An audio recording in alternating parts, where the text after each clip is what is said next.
Maths டெஸ்ட்ல தமிழ் இலக்கணம் குறிப்பு வரையன்னு கேள்வி கேட்டிருந்தது. நல்ல கேள்வி. ஆனா அவ என்ன எழுதி வச்சிருக்கான்னு தெரியலையே. பாப்போம். தமிழ் இலக்கணம் என்பது தமிழை பற்றிய இலக்கணம் ஆகும். ஆரம்பமே ஒரு மார்க்கமா இருக்கே. மேலும் இந்த கேள்வி கேட்க மாட்டார்கள் என்று படிக்காமல் விட்டு விட்டேன். ஐயோ, படிச்சிருந்தா எழுதியிருப்பான். இலக்கணம் என்ற சொல்லே எனக்கு பிடிக்காது, அதனால் வகுப்பில் தூங்கி விட்டேன். என்ன இலக்கணங்கிற வார்த்தை தாலாட்டு மாதிரியா இருக்கு, இல்ல அது என்ன கெட்ட வார்த்தையா? என் சிறு வயது முதலே எனக்கு இலக்கணம் மீது நாட்டம் இல்லை. போடு. எல்லாரும் சொல்வார்கள் இலக்கணம் படிப்பது மிகவும் எளிது என்று. ஆனால் எனக்கு அப்படி ஒன்றும் தோன்றவில்லை. அப்ப ஒண்ணும் பண்ண முடியாது. அடுத்து இன்னும் பயங்கரமான வாக்கியம் எல்லாம் எழுதியிருக்கான் பாருங்க. என் தமிழ் ஐயா அடிக்கடி சொல்வார், ஆகாத பொண்டாட்டி கைப்பட்டாலும் குத்தம், கால் பட்டாலும் குத்தம் என்று. அதனால் எனக்கு ஆகாத ஒன்றை அன்று முதல் இன்று வரை நினைத்து கூட பார்க்கவில்லை. எது கூட லிங்க் பண்ணிருக்கான் பாருங்களேன். இதே போல் பல நிகழ்வுகள் நடந்திருக்கிறது. அதெல்லாம் சொன்னா பேப்பர் பத்தாது. மேலும் தமிழ் இலக்கணம் குறிப்பு வரை என்ற அந்த கேள்வி என்னை மிகவும் சங்கடத்துக்கு ஆளாக்கி விட்டது. அச்சச்சோ, அதுக்கு இப்ப என்ன பண்ணலாம்? அதையும் சொல்லியிருக்கான். எதிர்காலத்தில் இது போன்ற கேள்வியில் கேட்க வேண்டாம் என்று தாழ்மையுடன் கேட்டுக்கொள்கிறேன். என்ன சொல்றான் பாருங்க. என்னென்ன சொல்றான் பாருங்க. கம்பி கட்டுற கதையெல்லாம் எடுத்து போடுறாங்க. ஸ்கூல் லைஃப்ல எல்லாரும் எக்ஸ்பீரியன்ஸ் பண்ணிருப்பீங்க. நம்ம டெய்லி ஸ்கூலுக்கு போறப்பெல்லாம் எதுவும் நடக்காது. ஆனா நம்ம லீவ் போட்ட அந்த ஒரு நாள் மட்டும், நேத்து மேக்ஸ் டெஸ்ட் நடக்கல, நேத்து சயின்ஸ் மிஸ் வரல, நேத்து மதியத்துக்கு அப்புறம் ஃபுல்லா ஃப்ரீ பீரியட் தான்டா, அதெல்லாம் கேட்டு நமக்கு ரத்த கண்ணீரே வந்திருக்கும். அந்த அளவுக்கு கடுப்பாகும்.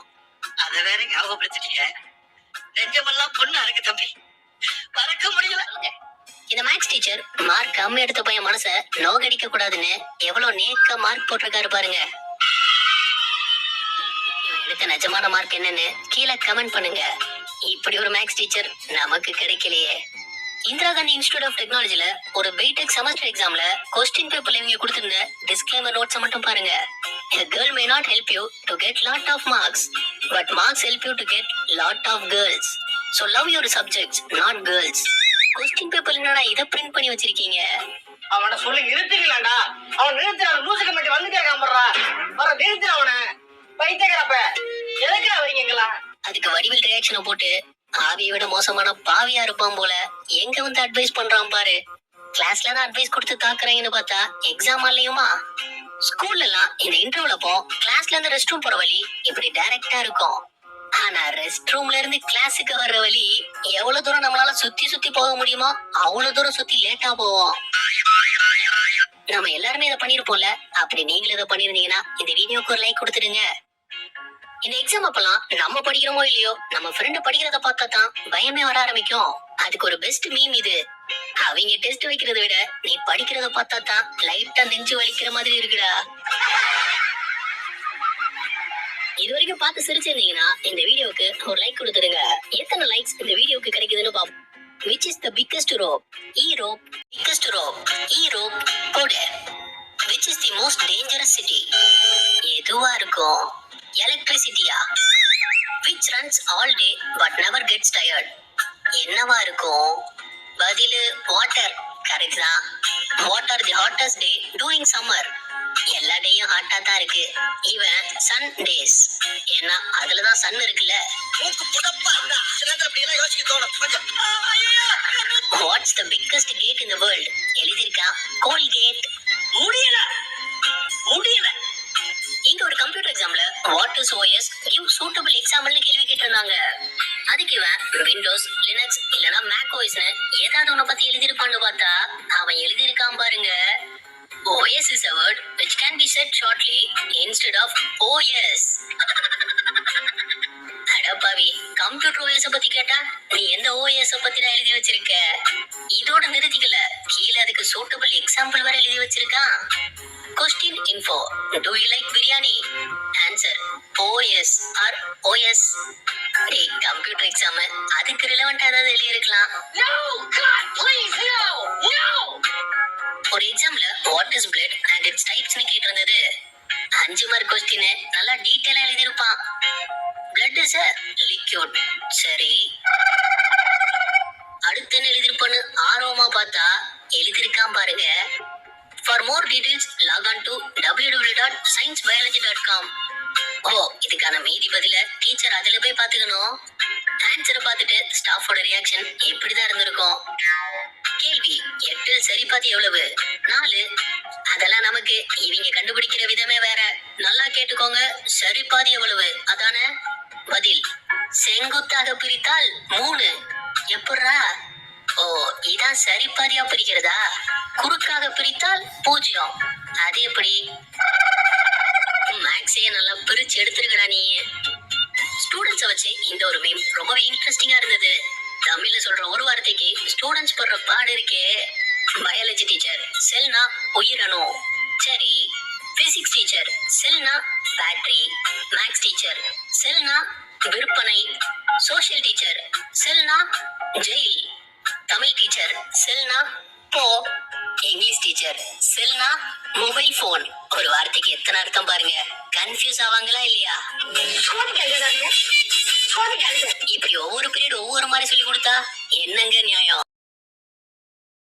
ஆனா இங்க நியூட்டனுடைய 4th law இவங்களே கண்டுபிடிச்சிருக்காங்க. அது என்னன்னு நீங்களே பாருங்க.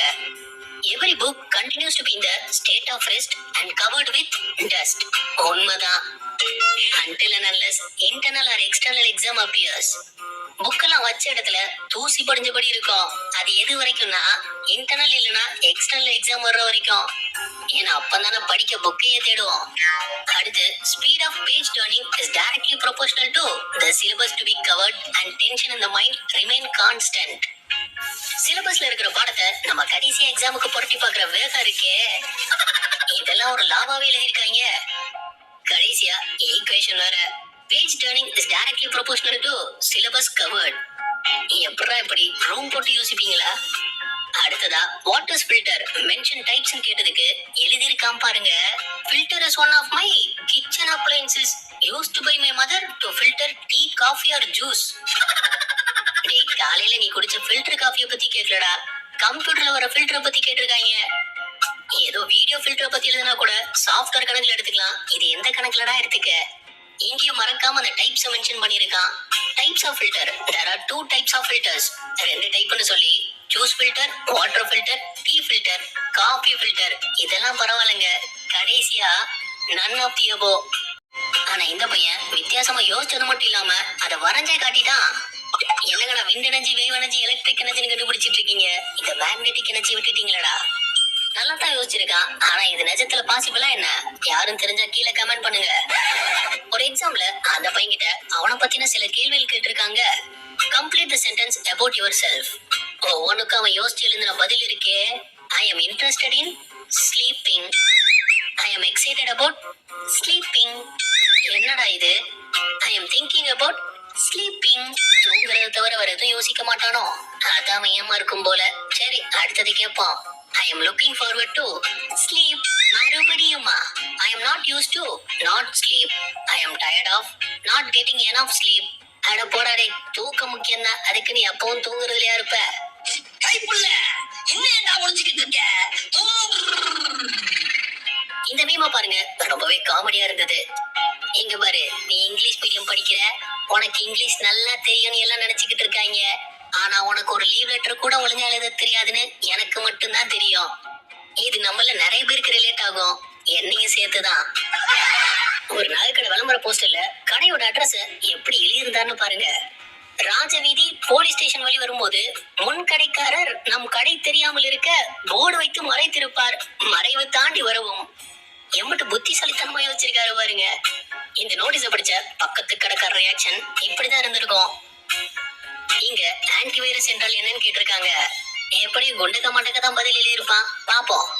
ஆன்டி என்றால் ஆங்கிலத்தில் ஆன்டி என்று அர்த்தம். ஆன்டிக்கும் லிங்க கொடுத்திருக்கான். வைரஸ் என்றால் ஒரு விதமான காதல். ஓ, காதல் வைரஸ்னு ஒரு படம் இருக்கு, அத சொல்றானா? அது ஆன்டி மீது வருவதால் அதை நாம் ஆன்டி வைரஸ் என்று அழைக்கிறோம். நல்லா விளக்கி இருக்க ஆன்டி வைரஸ ஆன்டி வெரியனா இருப்பான் போல.